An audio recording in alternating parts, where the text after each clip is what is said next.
Hello friends, स्वागत है आप सभी का आपके अपने यूट्यूब चैनल पर। दोस्तों आज मैं आपसे वीडियो में जो डिस्कस करूंगा वो बहुत ही ज़्यादा इंपॉर्टेंट होने वाला है आप सभी लोगों के लिए।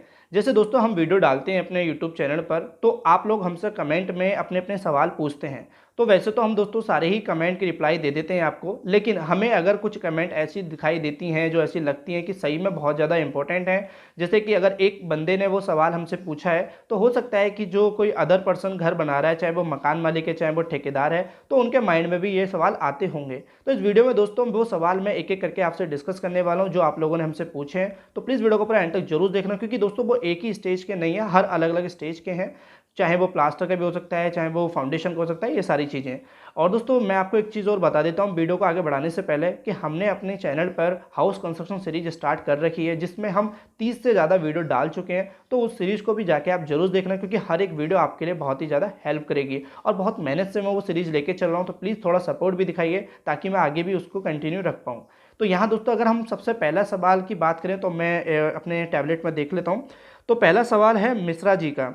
तो इन्होंने पूछा है हमसे कि how many story can be made in 4 सरिया, यानी कि हम कॉलम में 4 सरिया अगर लेके चलते हैं तो कितने मंजिल तक बना सकते हैं। देखिए यहाँ पे अगर मैं कहूँ तो आप दोस्तों 4 सरिया लेके चल रहे हैं तो जाहिर सी बात है, हो सकता है कि आप 9 बाय 9 का कॉलम दे रहे हैं। तो यहाँ मैं कहूँगा कि आप दोस्तों एक मंजिल ही बनाएं, एक मंजिल से ज़्यादा ना बनाएं। अगर आपको एक मंजिल से ज़्यादा यानी कि फर्स्ट फ्लोर और बनाना है, 2 मंजिल बनाना है, तो दोस्तों आप कॉलम का साइज़ भी बढ़ाइए और कॉलम की सरिया भी। वैसे इन्होंने यहाँ पे साइज़ नहीं पूछा है, पर हो सकता है साइज़ जो भी है तो आप सरिया तो जरूर बढ़ाइए।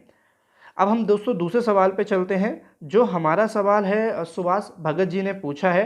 इन्होंने पूछा है हमसे कि स्लैब जो होती है किचन की, उसकी चौड़ाई कितनी होती है। जो हमारे स्लिप होते हैं, प्लेटफॉर्म होते हैं, तो उसकी जो चौड़ाई हमें रखनी चाहिए दोस्तों, वो हमारी 2 फीट तो होनी ही चाहिए। अगर हम हाइट की बात करें तो 2 फीट 9 इंची के आसपास आपको रखनी चाहिए। जो स्लैब है वो 2 फीट से कम चौड़ा मत रखना।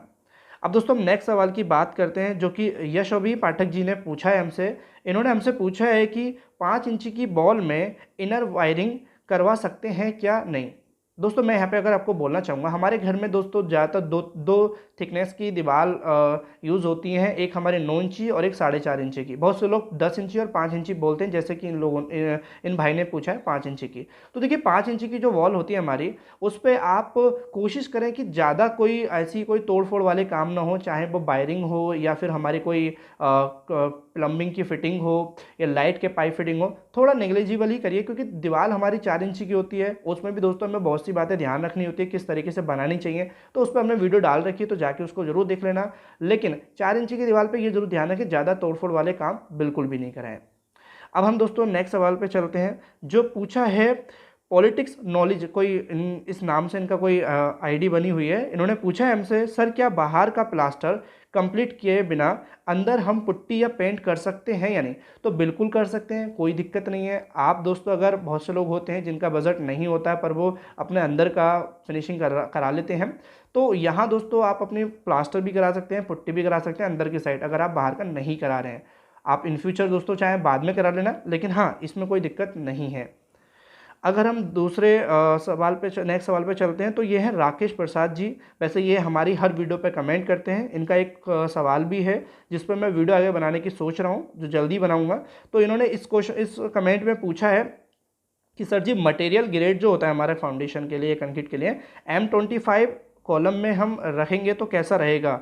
तो देखिए मैं आपको बता दूं, जो M20 होता है हमारा कंक्रीट का ग्रेड जो होता है, जिसमें अगर हम प्रोपोर्शन की बात करें तो 1:1:2, यानी कि एक पार्ट हमारा सीमेंट डलता है और एक पार्ट हमारा रेत और 2 पार्ट हमारा डलता है एग्रीगेट।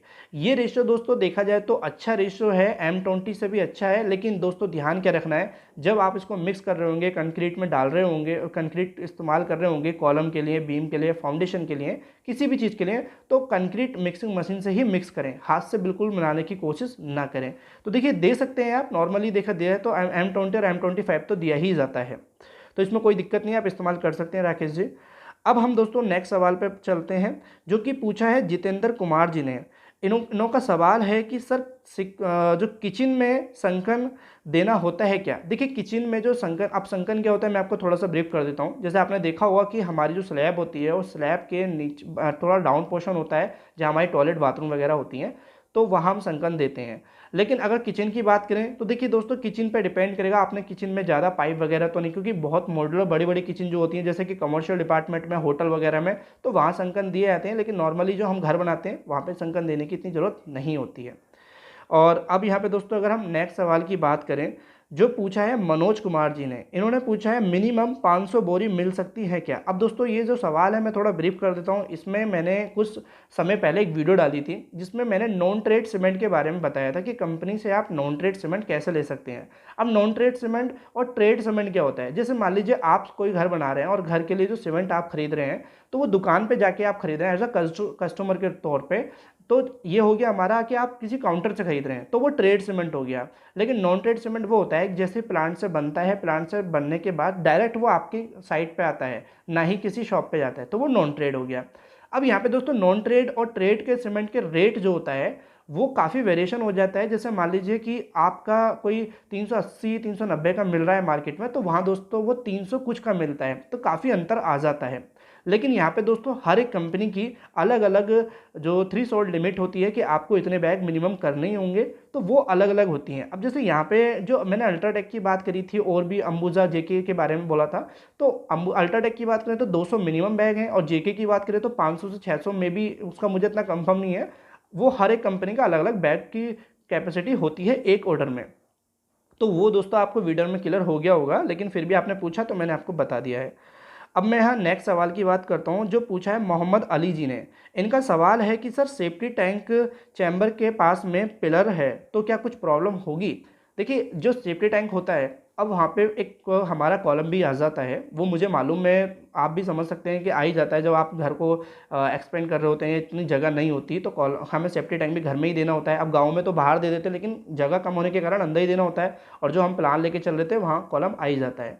तो इसके ऊपर मैंने वीडियो डाली है, प्रॉपर मैंने आपको डिटेल बताई है उसमें कि अगर आपका सेफ्टी टैंक के पास कोई कॉलम आ जाता है तो किस तरीके से आपको कॉलम देते समय सावधानी बरतनी है। देखिए कॉलम की जो फाउंडेशन होती है वो सेफ्टी टैंक के जो नीचे बेस होता है उससे कम से कम 3 से 4 फीट नीचे होना चाहिए, ठीक है। या इस कंडीशन में कॉलम की फाउंडेशन हमें काफ़ी नीचे रखनी होती है, जिससे हमारी जो फाउंडेशन है कॉलम की वो पानी के संपर्क में ना रहे। इसके ऊपर वीडियो डाले तो जाके जरूर देखना, ब्रीफ में आप समझ पाएंगे। अब हम नेक्स्ट सवाल की बात करते हैं, जो पूछा है हमसे विक्रम जी गिरी ने। देखिए यहाँ पे जो सवाल है ये थोड़ा सा मैं आपको बता देता हूँ। इन्होंने पूछा है लिंटर के अंदर जो मोटाई वायरिंग पाइप होते हैं उसकी हम कितनी मोटाई मैक्सिमम रख सकते हैं। देखिए यहाँ पे अगर जो हमारे लाइट के पाइप होते हैं तो उनकी मोटाई दोस्तों आप 0.5 से 1 इंची के आसपास रख सकते हैं, इससे ज़्यादा बिल्कुल भी ना करें। आधे इंची तो दोस्तों थोड़ा कम हो जाएगा, लेकिन 0.5 इंची आप रख सकते हैं। 0.5 इंची ठीक है, मैं तो कहूँगा 1 इंची तक भी ना जाए तो 0.5 इंची काफ़ी ठीक है, क्योंकि दोस्तों ज़्यादा पाइप की मोटाई हो रखेंगे तो हो सकता है कि कंक्रीट हमारी पकड़ नहीं बना पाती है पाइप पे, तो दिक्कत भी हो सकती है। पाइप दोस्तों मैंने पहले भी बताया वीडियो में कि नेग्लिजिबल ही इस्तेमाल करें, कम से कम पाइप इस्तेमाल करें छत में। तो आई होप आपको इसका जवाब मिल गया है। अब दोस्तों यहाँ पे मैं एक चीज़ और बोलना चाहूँगा, मेरे से कुछ लोग काफ़ी दिनों से एक सवाल पूछ रहे हैं कि आपने जैसे अभी देखा होगा न्यूज़ में एक बिल्डिंग थी या मकान था 3 मंजिल का, वो दोस्तों 3 मंजिल का थे 2 मंजिल का मुझे याद नहीं, वो गिर गया था, इतना मुझे मालूम है 3 मंजिल ही था शायद। तो वो दोस्तों उसके गिरने के पीछे क्या कारण था, यहाँ पे भी पूछा गया है कि 3 साल पहले ही बना था, ये मुझे नहीं पता कितने साल पहले बना था। तो इसके ऊपर उन्होंने मुझसे पूछा है कि 2-3 लोगों ने पूछा है कि मैं इसके ऊपर वीडियो बनाऊं नहीं बनाऊं। अगर आपको लगता है कि जानना है तो मैं बिल्कुल बना सकता हूं, तो आप मुझे कमेंट में टाइप कर देना। अब अगर चाहते हैं तो कमेंट में टाइप करें, मैं बना दूंगा, कोई दिक्कत नहीं है। तो आई होप दोस्तों ये सारी जो बातें थी मैं इस वीडियो में बताने की कोशिश की है ताकि आप एक एक बात को समझ पाए होंगे। आई होप अगर इसके रिगार्डिंग कोई भी डाउट रह गया है तो कमेंट में टाइप कर देना। हमारे इस चैनल को सब्सक्राइब कर लेना आगे इसी तरह की वीडियो देखने के लिए, और प्लेलिस्ट को जाके जरूर देख लीजिए। प्लेलिस्ट में बहुत ही ज़्यादा इंपॉर्टेंट, बहुत नॉलेजेबल वीडियो डाली हैं, वो बहुत ही ज़्यादा हेल्प करेंगे आपको घर बनाने के लिए। तो थैंक्स फॉर वॉचिंग वीडियो, मिलते हैं अपने नेक्स्ट वीडियो पर।